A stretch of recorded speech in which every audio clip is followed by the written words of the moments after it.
పశ్చిమ ఆసియాలోని ఘర్షణలు రోజురోజుకు తీవ్రతరంగా మారుతున్నాయి. ఇప్పటికే అమెరికా, ఇజ్రాయెల్ దాడులతో అట్టుడికిపోతున్న ఇరాన్, ఇజ్రాయెల్ గల్ఫ్ దేశాల్లోని అమెరికా సైనిక స్థావరాలపై కూడా బలమైన ఎదురుదాడికి దిగుతోంది. క్షిపణులు, డ్రోన్ల దాడులతో ఉద్రిక్త పరిస్థితులు నెలకొన్నాయి. ట్రంప్ సోషల్ మీడియాలో ఎప్పుడూ ఏదో ఒక పోస్ట్ పెడుతూనే ఉన్నారు. తాజాగా ఇరాన్ జనాభాలో 10% వరకు ఉండే కుర్దుల గురించి మాట్లాడారు. వారు తనను మోసం చేశారనే అర్థంలో వ్యాఖ్యలు చేశారు.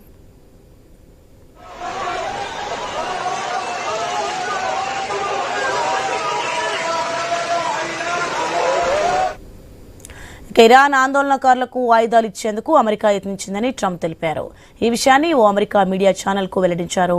వారిని కుర్దుల ద్వారా పంపేందుకు యత్నించినట్లు పేర్కొన్నారు.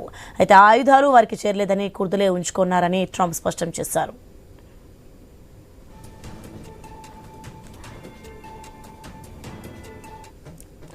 ఇరాన్లో ప్రభుత్వాన్ని పడగొట్టాలనే లక్ష్యంతో ఈ ఆయుధాలు అందించాలని యత్నించింది. ఇక ఇరాన్లో ఇస్లామిక్ ప్రభుత్వాన్ని కూలదోయాలని కుర్దులు ఎంతో కాలంగా ప్రయత్నిస్తున్నారు.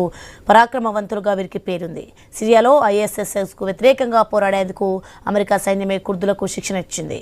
ఈ యుద్ధంలో వారిని ఉపయోగించుకునేందుకు ప్రయత్నాలు చేసినా ఇప్పటివరకు ఫలితం దక్కలేదని తెలుస్తోంది.